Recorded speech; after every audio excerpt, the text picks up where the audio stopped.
Hello friends, welcome back to my channel. मेरे channel को subscribe कर दें प्लीज़।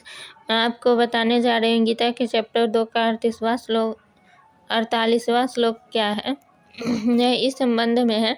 उपर्युक्त श्लोक में यह बात कही गई कि तुमको न तो कर्मों के फल का हेतु बनना चाहिए और न कर्म न करने में ही आसक्त होना चाहिए, अर्थात कर्मों का त्याग भी नहीं करना चाहिए। इस पर यह जिज्ञासा होती है कि तो फिर किस प्रकार कर्म करना चाहिए। इसीलिए भगवान कहते हैं,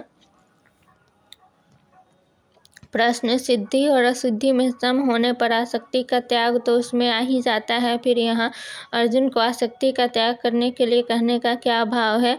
उत्तर इस श्लोक में भगवान ने कर्मयोग के आचरण की प्रक्रिया बतलाई है। कर्मयोग का साधक जब कर्मों में और उनके फल में आसक्ति का त्याग कर देता है, तब उसमें राग द्वेष का और उनसे होने वाले हर्ष शोक आदि का अभाव हो जाता है। ऐसा होने से ही वह सिद्धि और असिद्धि में सम रह सकता है।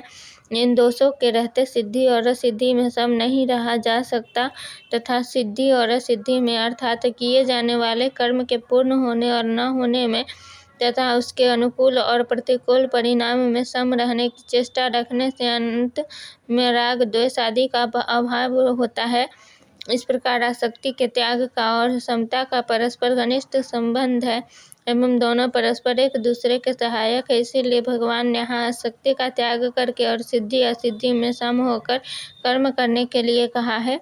प्रश्न, जब समत्व का ही नाम योग है, तब सिद्धि और असिद्धि में सम होकर कर्म करने के अंतर्गत ही योग में स्थित होने की बात आ जाती है। फिर योग में स्थित होने के लिए अलग कहने का क्या अभिप्राय है।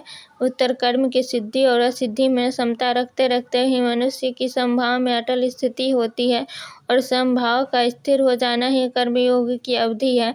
अतः यहाँ योग में स्थित होकर कर्म करने के लिए कहकर भगवान ने यह भाव दिखलाया है कि केवल सिद्धि और असिद्धि में ही समत्व रखने से काम नहीं चलेगा। प्रत्येक क्रिया के करते समय भी तुमको किसी भी पदार्थ में, कर्म में या उसके फल में अथवा किसी भी प्राणी में विषम भाव न रखकर नित्य समभाव स्थित रखना चाहिए।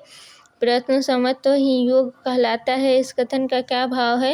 उत्तर, इससे भगवान ने योग पद का परिभाषिक अर्थ बतलाया है। अभिप्राय यह है कि यहाँ योग समता का नाम है और किसी भी साधन के द्वारा समत्व को प्राप्त कर लेना ही योगी बनना है।